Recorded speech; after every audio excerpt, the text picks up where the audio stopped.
Here we are told that if the length of the hypotenuse of a right angled triangle is 10 units, then find the length of the other sides when the area is maximum. So let's make a triangle having hypotenuse of 10 units. Let this be some quantity y and this as x. Then we are asked to find the area, find the other sides x and y when the area of this triangle is maximum. So we'll have to simply write the area whose maxima is to be found. We have to find the maximum of this area or the sides when this area is maximum. So we know that area of triangle is half into base into height. Base is x, height is y. So we have to maximize this area, and we know that the quantity which has to be maximized or whose maxima or minima is to be found, we must differentiate that quantity. So now the confusion is like we have to differentiate this area with respect to x, or we have to differentiate the area with respect to y, because both the quantities are unknown and variable. That's why we can easily find one more relation, x square plus y square is equal to 10 square, and we can always substitute the value of y, let's say, as 100 minus x square and under root in this function. Now the whole expression is in form of x, and we can differentiate the area easily. So area now becomes half x into 100 minus x square, right? So now if I find dA by dx, the half is common. First function is, let's say, x as it is. Root of bracket is 1 by 2 root of bracket, which is this, into 2x plus this time 100 minus x square as it is, and differentiation of x is 1 and equal to 0. So if I take the LCM here and half goes to this side, then what I get is 2 gets cancelled with this, x square by 100 minus x square plus 100 minus x square. So what we get here is this quantity, which is like this was minus 2x. Okay, so what we get here is this minus x square plus after taking LCM, this becomes 100 minus x square. This all is equal to 0. So this is 2x square is equal to 100, x square is equal to 50.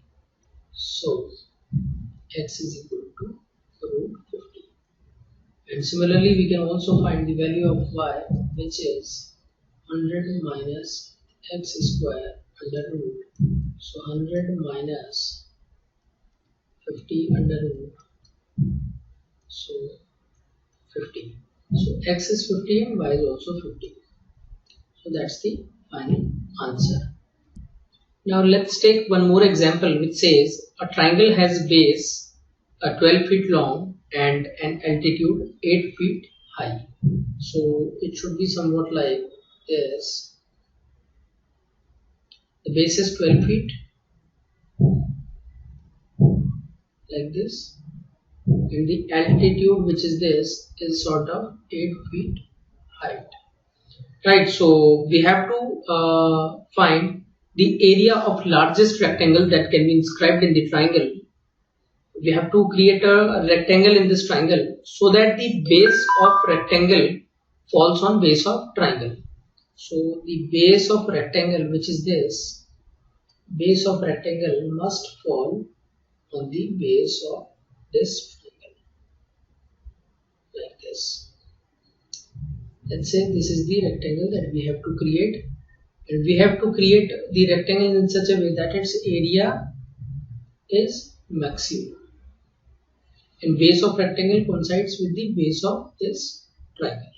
So suppose this height is y and this is some x, so we can easily find the area of this rectangle is x into y, and I have to maximize this area.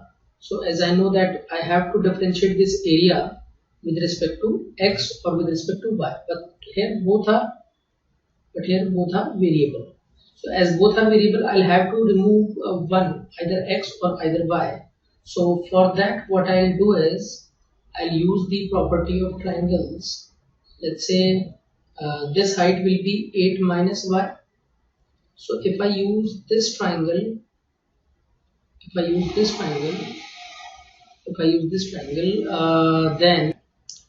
using the property of similarity of triangles, I can see that in this red triangle the height is 8 minus y, and in the large triangle this height was 8. And what I'm doing is I'm using the property of similarity of triangles. I have taken the ratio of altitudes of this red triangle and this large black triangle. And similarly, if I take the ratio of bases of this red triangle, which is y upon the base of the complete triangle, which is 12. So what I get here is this. It implies 3 times 8 minus y is equal to 2y. So sorry, this was x, so this has to be x. Okay, so what I get here is 3 times 8 minus y is equal to 2x. So this is 24 minus 3y is equal to 2x. I can easily replace the value of x in this expression of area, which is 24 minus 3y by 2. This is x into y. Now I differentiate this area with respect to y and put it equal to 0. So this is 12y, which is differentiated to 1, minus 3y square by 2. 3 by 2 as it is, and y square gets differentiated to 2y. This is all equal to 0. So 3y is equal to 12, y is equal to 4. So here I get is y is equal to 4, and also I can find the value of x from the above relation, which is 2x is equal to 24 minus 3y. So 24 minus 3 into 4, 24 minus 12, that is 12 is equal to 2x, so x is equal to 6. So these are the values of x and y, and if somebody asks me the maximum value of this area, then obviously the area will be x into y, that is 6 into 4, which is 24. Okay.